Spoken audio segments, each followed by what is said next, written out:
On dit qu'une femme peut vivre sans affection plus longtemps qu'elle ne le devrait jamais. Qu'elle continuera d'apparaître, souriant pendant les repas, faisant le lit, pliant le linge, faisant semblant que tout va bien, jusqu'à ce qu'un jour elle réalise qu'elle s'est affamée. C'était moi. Je m'appelle Claire. J'ai 46 ans. Je suis mariée à Thomas depuis plus d'une décennie. Et je ne crois pas qu'il m'ait regardée, vraiment regardée, depuis des années. Je ne le dis pas avec amertume, juste avec une tranquille résignation. Il y a une différence. C'est un homme bien, je suppose. Le genre de personne à qui les gens font confiance. Stable, logique, responsable, mais l'amour, la passion, l'attention. Ces choses se sont estompées il y a longtemps, comme la lumière du soleil qui s'échappe d'une pièce avant que vous ne réalisiez que vous êtes assise dans le noir. Alors, j'ai fait ce que font la plupart des femmes à ma place. J'ai cessé d'attendre quoi que ce soit. Je remplis ma vie de routine, d'obligations, de douces distractions. Je me suis dit que j'étais contente, que c'était à quoi ressemblait le mariage après un certain temps. Dîners tranquilles, vie séparée, silence tolérable. Mais ensuite, j'aime à emménager. Le fils de Thomas issu de son premier mariage, 22 ans. Grand, à la voix douce, poli. Je ne l'avais pas vu depuis des années. Il vivait avec sa mère à travers le pays, mais après qu'elle se soit remariée et ait déménagé à l'étranger, il a appelé Thomas un soir et a dit qu'il avait besoin d'un endroit où rester pendant qu'il déterminait ses prochaines étapes. École, travail, il n'était pas sûr. Thomas, toujours pratique, a accepté sans hésitation. Juste le temps qu'il se remette sur pied, m'a-t-il dit par-dessus le bruit de sa brosse à dents électriques, comme si nous discutions d'un robinet cassé. Je n'ai pas argumenté. Je ne le fais jamais. Mais quelque chose a changé le jour où J'aime est arrivé. C'était peut-être la façon dont il me regardait. Non pas avec attente ou jugement, juste avec présence. Comme s'il me voyait même quand je ne voulais pas être vue. Il m'a serré dans ses bras lorsqu'il a franchi la porte.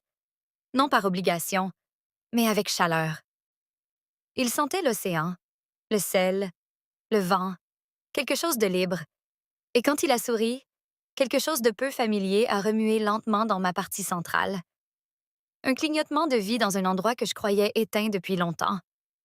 Cette première semaine, j'ai gardé mes distances. C'était le fils de Thomas, après tout. Mon beau-fils. J'ai préparé des repas, nettoyé la chambre d'amis, tenu des conversations polies.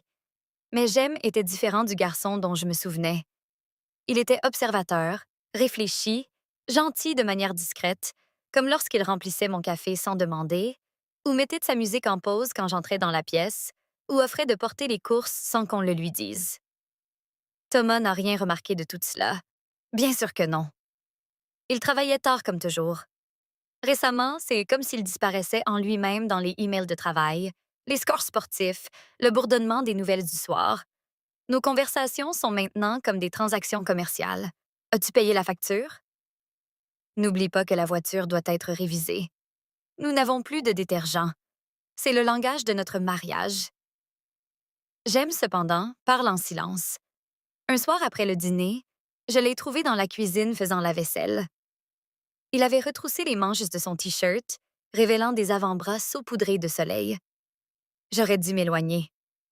Au lieu de cela, je suis restée là, appuyée contre le comptoir, comme si c'était la chose la plus naturelle du monde. « Tu n'as pas à faire ça, » ai-je dit. Il a regardé par-dessus son épaule et a souri. Je sais, j'aime juste aider. Et ce n'était même pas seulement les mots, c'était la façon dont il les disait. Aucune attente, aucun sous-texte, juste la vérité. Je me souviens de la façon dont la lumière de la lampe touchait son profil. La mâchoire forte, les yeux silencieux qui me rappelaient davantage un poète que son père. Il s'est essuyé les mains avec un torchon et s'est tourné pour me faire face entièrement. Il y eut une pause, un battement de trop, puis il a demandé « Es-tu heureuse? » J'ai cligné des yeux. « Quoi? » « Ici, » a-t-il dit plus doucement. « Maintenant, dans cette maison avec mon père. » Je n'ai pas répondu tout de suite. Ma gorge était serre. J'en ai. Personne ne m'avait posé cette question depuis des années. J'ai dégluti. « Pourquoi demandes-tu cela? » Il a hésité. Son regard s'est baissé un instant. « Je suppose que tu sembles seule. » C'était là, à découvert. Et au lieu de le nier, Au lieu de l'écarter avec une blague, je me suis retrouvée à murmurer. Je crois que oui. Il a fait un pas de plus. Pas trop près. Juste assez. Tu ne devrais pas l'être. Je ne sais pas combien de temps nous sommes restés là, l'air s'étirant entre nous comme quelque chose de fragile. J'ai entendu les pas de Thomas à l'étage, étouffés, se déplaçant vers la chambre. Et comme un sort qui se brise, je me suis détournée.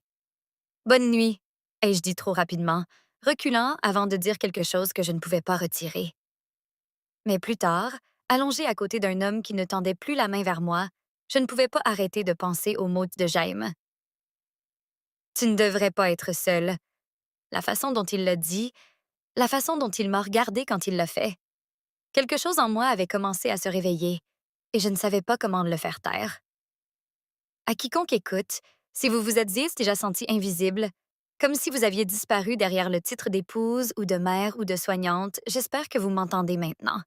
J'espère que vous savez que vous n'êtes pas seul. Parfois, le pire genre de silence n'est pas l'absence de son.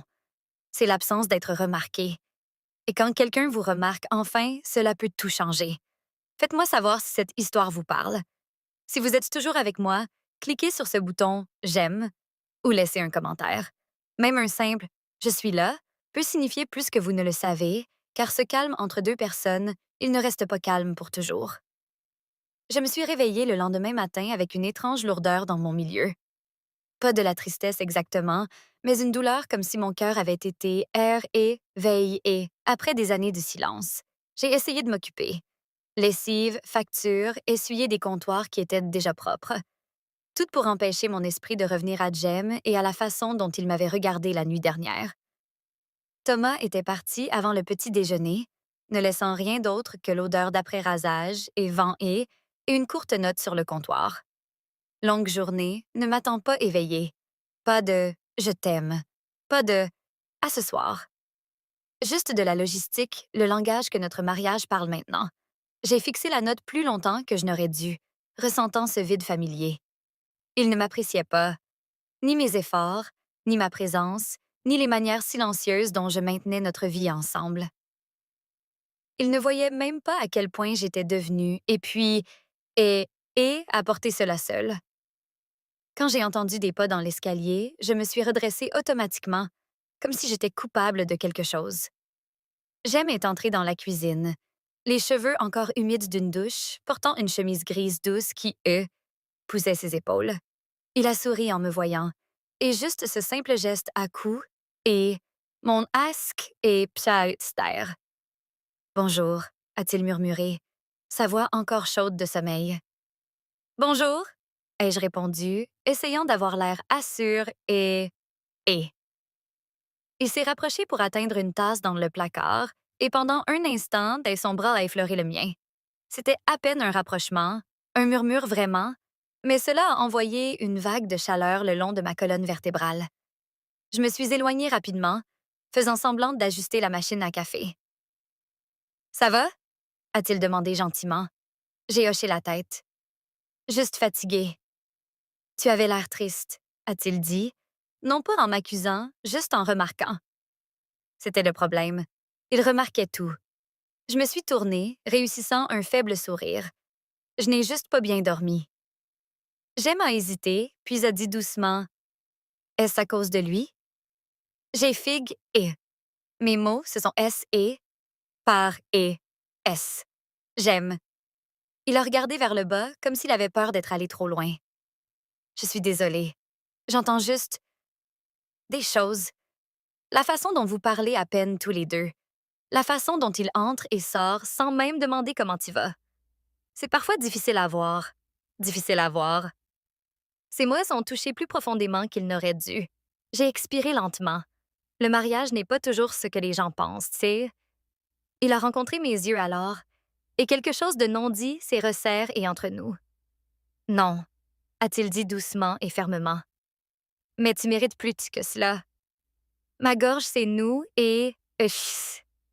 Aucun homme ne m'avait dit cela depuis des années. Certainement pas celui qui avait juré qu'il le ferait. Avant que je ne puisse répondre, Jem a fait un pas de plus, hésitant, prudent, comme s'il s'approchait de quelque chose de fragile. Tu sais, a-t-il dit, voix basse, Je pensais que mon père était le fort, fiable, digne de confiance. Mais maintenant, je ne sais pas. Il ne te voit pas. Pas de la façon... Il s'est arrêté. A retenu le reste. Pas de la façon dont je le fais. Je l'ai entendu quand même. L'instant s'est étiré entre nous, chaleureux et dangereux. Je les observe et... Dans mon pouls, dans le petit frémissement sous mes côtes, dans la façon dont je ne bougeais pas, même quand j'aurais dû le faire. Alors instinctivement, j'ai détourné le regard. J'aime, tu ne devrais pas t'inquiéter pour moi. Il a secoué la thé et il thé. Je le fais. Je ne peux pas m'en emper et is cher. Quelque chose en moi s'est fendu à ces mots. Une fracture silencieuse, mais profonde. Nous sommes restés tous les deux là pour un moment qui a semblé une éternité jusqu'à ce que la machine à café sonne fortement, brisant le charme. J'ai reculé. Il a reculé. Le monde a repris sa place. Mais rien n'était vraiment revenu à la normale. Plus tard cet après-midi-là, pendant que je pliais le linge dans le couloir, j'aimais se passer, s'arrêtant en haut des escaliers. Il m'a observé un instant, ce même regard pensif et scrutateur qui agitait quelque chose de profond en moi. « Tu n'es pas seul ici », a-t-il dit doucement. Et puis il est parti, me laissant avec une vérité que je n'étais pas prête à affronter. Une vérité qui deviendrait plus forte chaque jour qu'il restait sous ce toit. La maison semblait différente ce soir-là. C'était peut-être moi. Peut-être que c'était j'aime. Ou peut-être était-ce le silence, plus lourd que d'habitude, bourdonnant de quelque chose que je ne pouvais pas nommer. Thomas a envoyé un message disant qu'il travaillerait tard à nouveau, comme si c'était une nouvelle. Il n'a pas demandé comment s'était passée ma journée. N'a pas demandé si j'avais besoin de quelque chose. Juste une autre nuit seule, écrite entre les lignes. J'étais debout au comptoir de la cuisine à préparer le dîner que personne ne mangerait à l'heure. Le bourdonnement de la cuisinière, le doux crépitement du beurre dans la poêle. Ils auraient dû être réconfortants. Mais au lieu de cela, chaque son semblait amplifié, comme si la maison attendait quelque chose. Puis j'ai entendu des pas. Lents, D, E, lib, E, R, E, S. J'aimais est apparu dans l'embrasure de la porte, une main reposant sur le cadre. Il n'a pas parlé au début. Il m'a juste observé et ce n'était pas la façon dont les gens jettent un coup d'œil à quelqu'un qui cuisine. C'était plus profond, plus concentré, comme s'il mémorise ça été quelque chose qu'il n'était pas censé faire. « Tu en fais trop », a-t-il murmuré. Finalement, j'ai levé les yeux. « C'est juste le dîner. Ce n'est pas juste le dîner. » Il a ça avancé pieds nus, les yeux chaleureux, trop calme. « Tu fais tout ici. » Il ne le remarque même pas. J'ai serré ma prise sur la spatule. « C'est bon. »« Ça ne l'est pas, » a-t-il dit, plus ferme cette fois. Il te traite comme un son de fond. Les mots ont frappé plus fort qu'ils n'auraient dû. J'aime s'est rapproché, sans envahir, juste assez près pour que je sente le changement dans l'air. Il se tenait à côté de moi, si près que je pouvais percevoir la faible odeur de cèdre sur sa peau. Si près que son épaule a F-R-O-E-L-E, la mienne, lorsqu'il a tendu la main vers un verre. Mon flux d'air s'est coupé. Non par peur, non par surprise, mais par quelque chose de plus vif.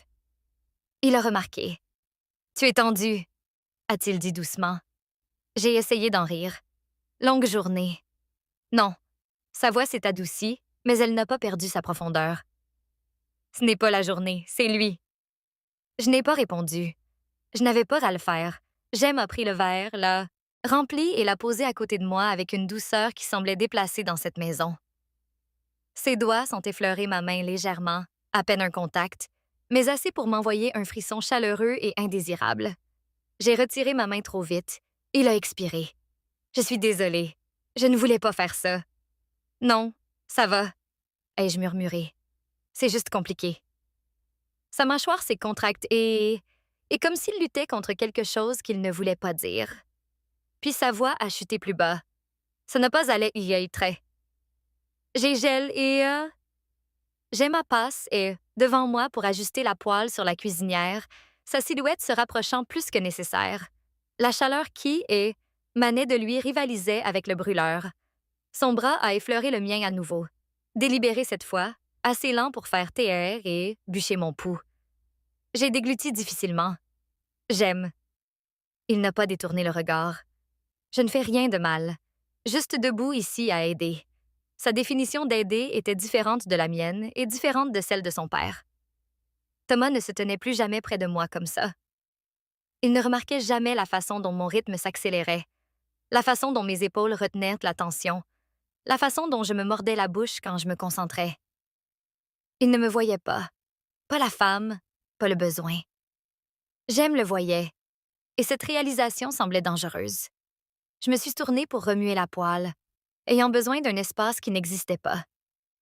Peut-être devrais-tu aller te détendre. Je m'en occupe, mais il n'a pas bougé.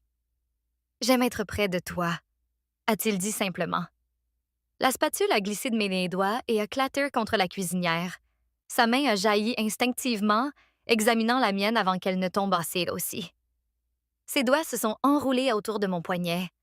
Chaleureux, ferme, prudent, trop prudent. Je me suis raidie, mais je ne me suis pas retirée et... Pendant un instant, un battement suspendu, nous sommes restés là, sa main sur la mienne, l'air assez épais pour et... Te porca. Mon cœur martelait contre mes côtes. Trop fort, trop rapide. Je me suis demandé s'il l'entendait. Il a dégluti difficilement, ses yeux tombant brièvement là où ses doigts touchaient ma peau. Quand il a relevé le regard, quelque chose de non dit a là. Quelque chose dont j'aurais dû m'éloigner.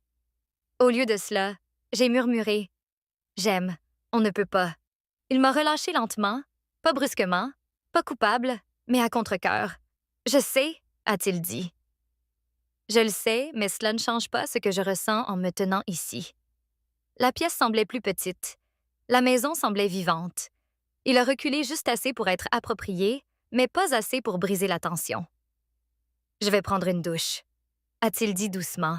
« Si tu as besoin de quelque chose, n'importe quoi, appelle-moi juste. » J'ai hoché la tête, incapable de stabiliser mon rythme cardiaque jusqu'à ce que j'aie entendu ses pas s'estomper à l'étage.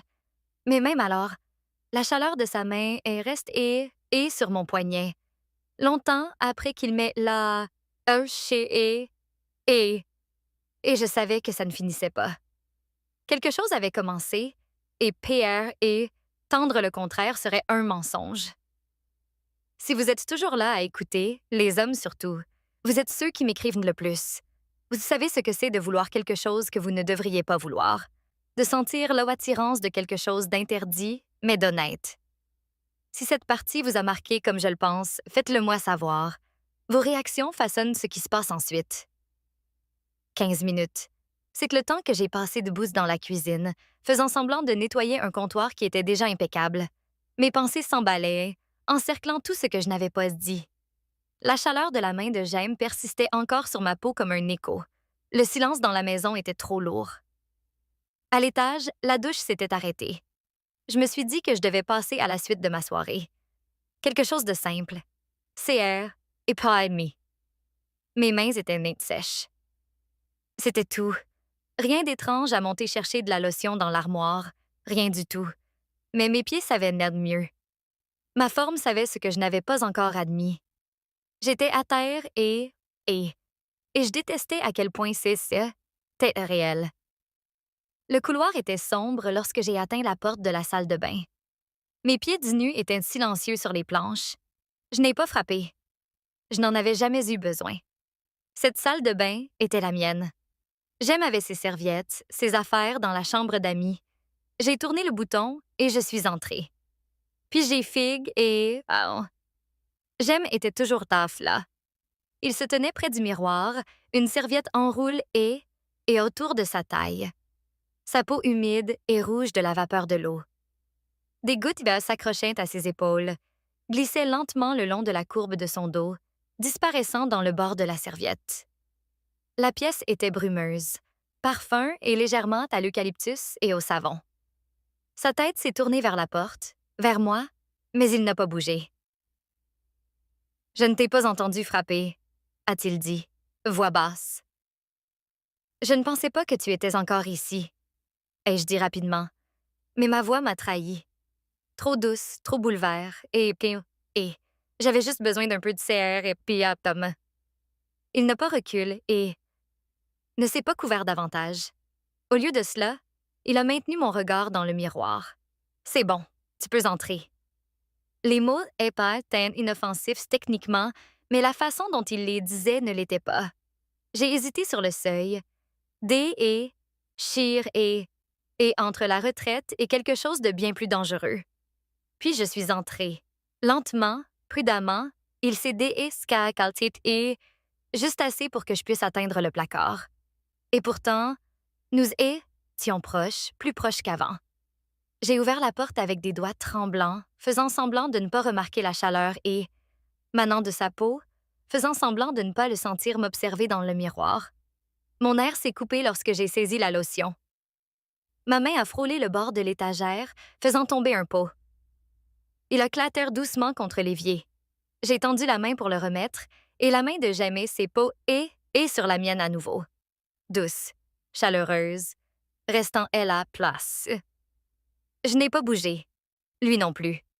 Le miroir a capturé nos deux reflets, moi dans ma robe de chambre, lui dans rien d'autre qu'une serviette et la peau encore humide. Et entre nous, calme. Il s'est penché juste légèrement, juste assez pour que sa voix frôle mon oreille. Tu trembles. Ce n'est pas vrai. J'ai menti. Si. Je me suis tournée pour lui faire face entièrement. Nos corps maintenant à seulement quelques centimètres. L'air épais. Ma robe de chambre semblait trop fine. Ma peau trop chaude. Tu ne peux pas continuer à faire ça, ai-je murmuré. Faire quoi? Ses yeux ont son et les miens. Te remarquer. Mon rythme s'écoule et... Tu n'es pas juste la femme de mon père pour moi, Claire. L'entendre prononcer mon prénom, pas maman, pas vous. Mais Claire a fait quelque chose de profond en moi. Une attache s'est rompue, silencieuse mais irréversible. J'ai essayé de reculer. Sa main a touché et ma taille. À peine un contact, mais assez. Je m'en vais, a-t-il dit soudainement. Sa voix plus calme maintenant. Je ne voulais pas te mettre mal à l'aise. Tu ne l'as pas fait, ai-je dit trop rapidement. Les mots ont glissé avant que je ne puisse les arrêter. Il a fait une pause. Nos yeux se sont verrouillés à nouveau. Puis lentement, il a reculé, pris sa chemise sur le porte-serviette, glissé devant moi sans un mot de plus, mais en partant, ses doigts sont FROL et m'a taillé à nouveau. Délibéré, non dit, dangereux. Je me suis retrouvée seule au milieu de la salle de bain, le cœur battant, les mains tremblantes, la lotion intacte dans ma prise. Quoi que ce soit, ce n'était pas fini. J'ai essayé de dormir cette nuit-là. Vraiment. Mais chaque fois que je fermais les yeux, je sentais la chaleur des doigts de James sur ma taille, la façon ferme dont il me regardait dans la salle de bain, l'ardeur qui pulsait de lui comme quelque chose qu'aucun de nous n'avait le courage de nommer. J'étais allongée à côté de Thomas, son dos tourné vers moi, sa respiration lourde, son « très orient et c'était loin, comme s'il avait oublié et tch. Je partageais le même lit. Il n'a pas demandé où j'étais, n'a pas percé, eut le tremblement de terre sous la surface de notre maison. Il ne le faisait jamais. Son indifférence était devenue mémoire musculaire. À un moment donné, vers minuit, j'ai totalement abandonné et l'idée de dormir. J'ai glissé B hors du lit doucement, ne voulant pas le réveiller. Pas qu'il l'aurait remarqué. J'ai serre et... Ma robe de chambre autour de moi et je suis entre et doucement dans le couloir. La maison était sombre. Seule la douce lueur de la lumière de l'escalier remplissait les ombres. Je ne m'attendais pas à le voir, mais Jim était ça là, assis sur la marche du Ohio. Les bras reposant lâchement sur ses genoux, les cheveux légèrement et un bourrif et est-ce pour avoir passé ses minces dedans. Il a levé la tête quand il m'a entendu. T'es réveillé, a-t-il murmuré. Toi aussi? Ai-je chuchoté en retour. Il a hoché la tête, les yeux glissant vers le sol. Je ne pouvais pas dormir. J'ai hésité avant de me rapprocher. À cause de tout à l'heure, il n'a pas répondu tout de suite. Puis doucement. Parce que je ne peux pas arrêter de penser à toi. Un tremblement m'a parcouru. Peur, désir, culpabilité, tout en même, et elle, et si étroitement que je ne pouvais pas et parés l'un de l'autre. Je me suis assise à côté de lui, laissant un espace prudent entre nous. Même si cela semblait inutile, l'espace ne nous protégeait plus de rien. « J'aime. C'est dangereux, » ai-je murmuré. « Je sais, » a-t-il dit. « Mais tu me regardes comme si tu avais peur de vouloir quelque chose. » « J'aimerais que tu n'aies pas à l'être. » J'ai ouvert ma bouche pour protester, pour raisonner, pour dire la bonne chose, mais rien n'est sorti, car il n'avait pas tort. Pas même de loin. Le silence est devenu épais autour de nous. Son épaule a frôlé, la mienne légèrement. Le plus petit mouvement, mais assez pour couper mon souffle. Je ne me suis pas retaire et cette fois. « Claire, » a-t-il dit, voix tendue maintenant, presque douloureuse. « Dis-moi juste d'arrêter. » J'ai tourné la tête lentement. « Je ne peux pas, » ai-je admis. Son air la quitte et, dans une expiration silencieuse, presque un frisson. Nous écoutions à quelques centimètres maintenant, assez près pour voir les clats d'or dans ses yeux, assez près pour sentir la chaleur de sa peau, même sans contact. Mon cœur battait si fort qu'il noyait le monde. « J'aime, » ai-je murmuré à nouveau.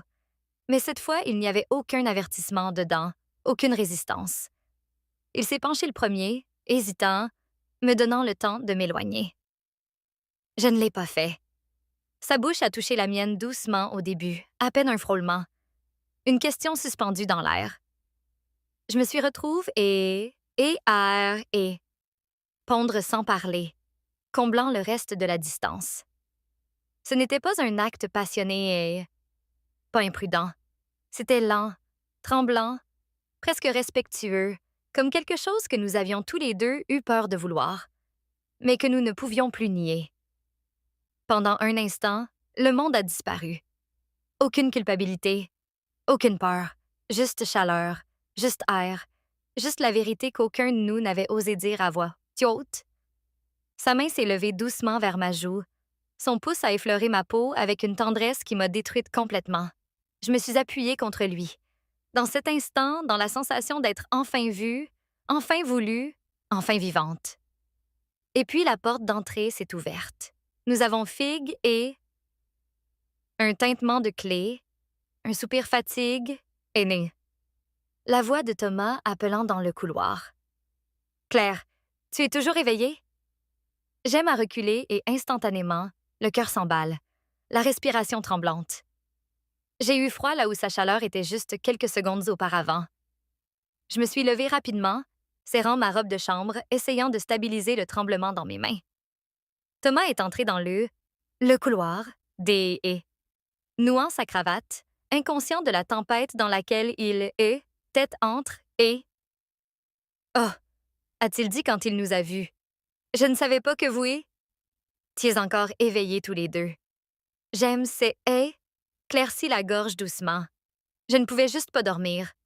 Thomas a hoché la tête distraitement, passant déjà devant nous, des seins et restes et inchangés.